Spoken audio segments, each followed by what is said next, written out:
Whose is that coffee in that one? Yours. Oh, that was mine, wasn't it? No, that was mine. Oh, I think I drank that one off. Hi, and welcome to Easy Fishing.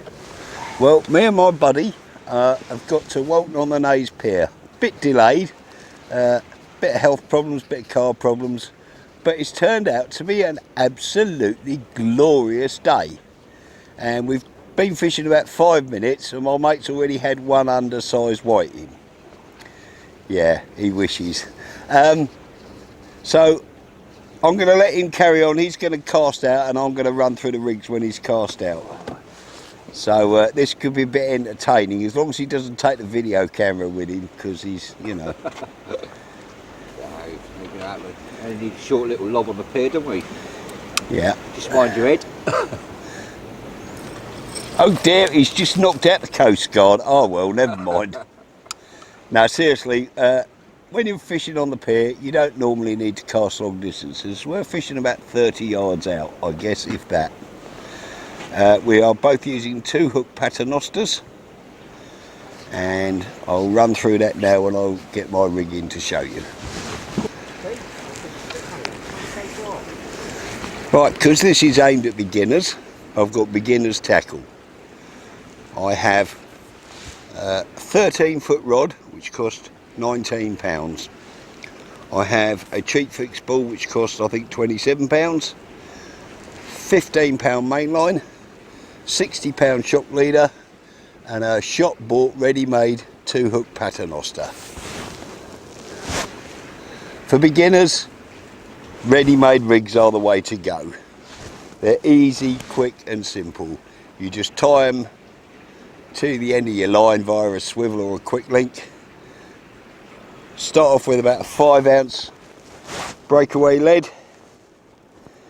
and I'm baiting up today. I've got half a ragworm on the bottom, no sorry, half a lugworm and a piece of sand eel on the top hook, and we have sand eel, mackerel, a small amount of lug and a small amount of ragworm. I've just selected a very small ragworm.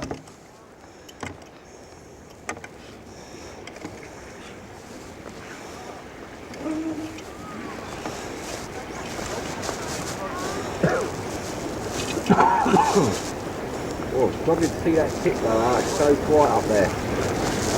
Oh, lovely. Just a little overhand lob. That's barely gone 30 yards.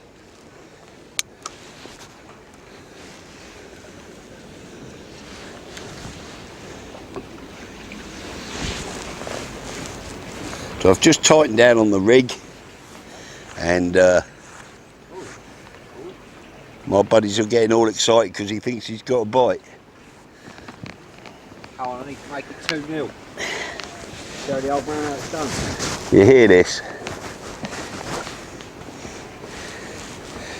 That is commonly known as what comes out the rear end of a bull.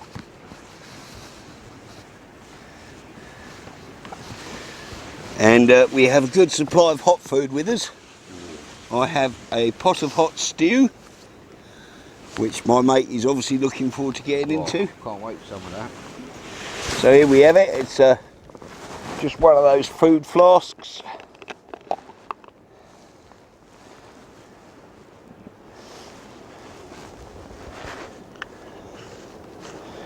I don't know what he's going to eat his with, because I've got the only spoon. I'll drink it. You won't. Why is it big chunks in it? It's beef stew, mate.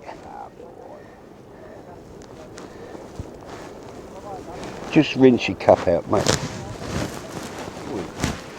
I don't know. No, that's my cup. There you go. Oh, I've got a cunning plan. Ah, good man.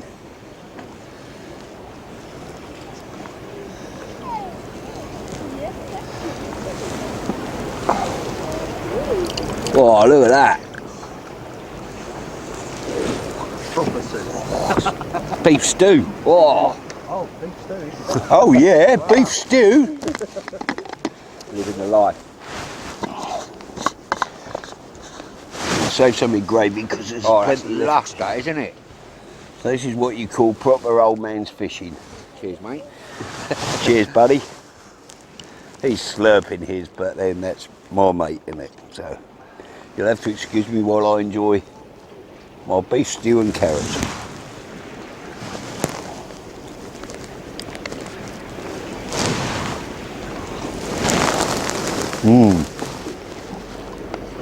I sat and prepared this yesterday evening.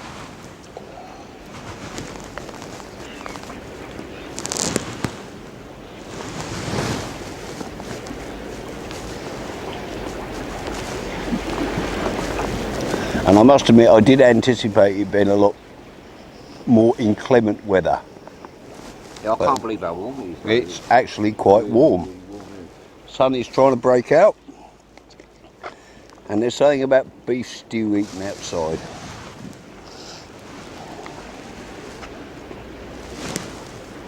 Remember when we had it that night when we was in the van down at Hayling Island? It was about -6. Oh, we had a night in his van down at Hayling Island. There was ice on the inside of the umbrella.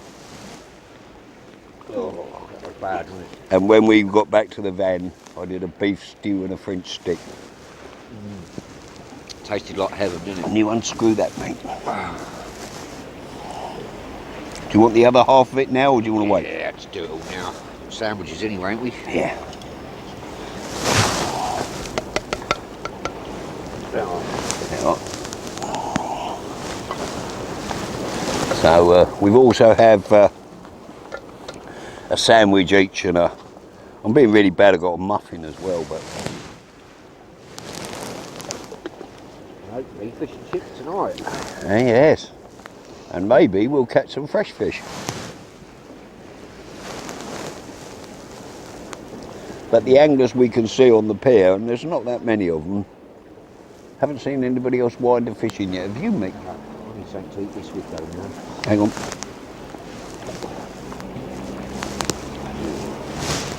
So we haven't seen anybody else sort of hauling any fish in, and Mick's had one undersides whiting, but the tide seems to be very slack at the moment.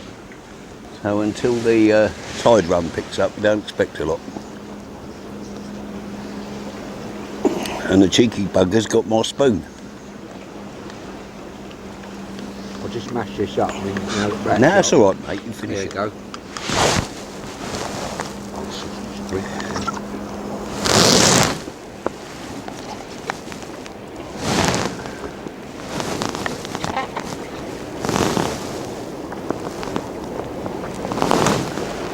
It's hard to believe yesterday morning it was icy, frosty, Yeah. -2, wasn't it? Yeah, yesterday was a totally different ball game to today.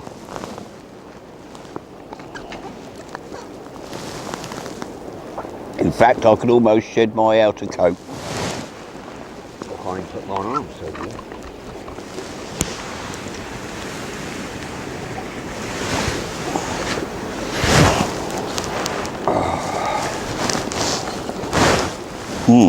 Was there any left? Spoon No. You need to get one of these, mate. They're brilliant.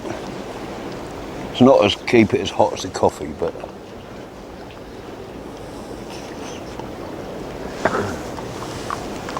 Yeah, but it don't matter so much when it's food. If it's warm, it's nice anyway. Isn't it? yeah, yeah. So when you go sea fishing in the winter, I would say your bait is the most important, followed by warm clothing, hot food, and the rods and reels are probably the least important, which will probably sound like heresy to some of the so-called experts. But trust me, if you've got the best gear in the world and you're cold and hungry, you won't catch. That rod's expensive, is it? Now, the rod my mate borrowed off me is a Shakespeare Agility, 12'9", about 69 quid. And to be honest, you don't really need a better rod than that. It will cast in excess of 150 yards. And despite what people might think, the amount of people that can actually cast 150 yards are very, very few and far between.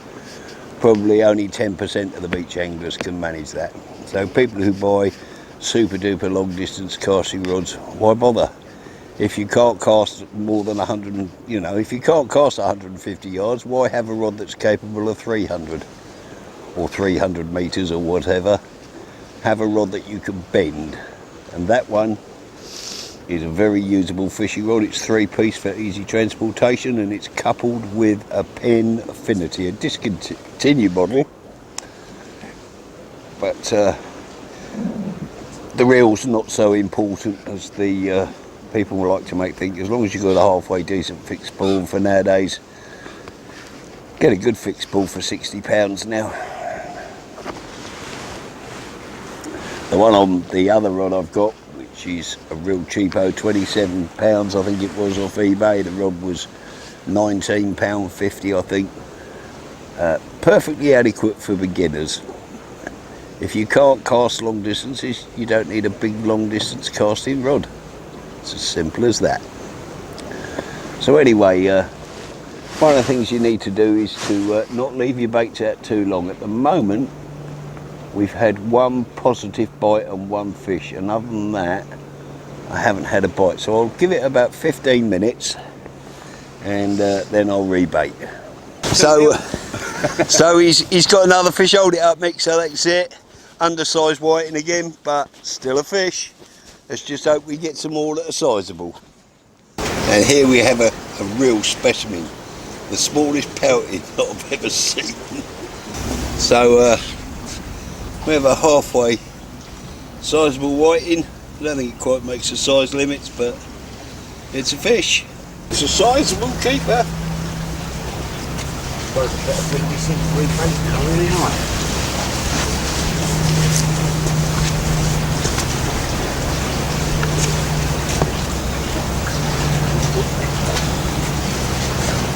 Well, I've just checked it against the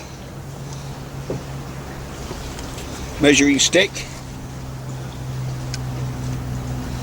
and it's just over the size limit. It's only a small one, but that's baked whiting. And another. This one looks probably just undersized. It's just starting to cool down a bit. To be honest with you, I'm starting to feel a bit cold. I felt warm all day.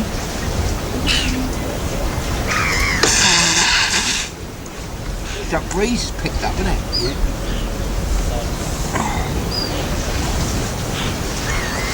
Oh. Mind you, it's 2 o'clock.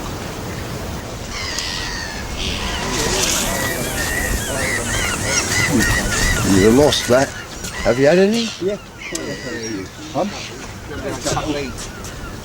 Had a couple each. Have you?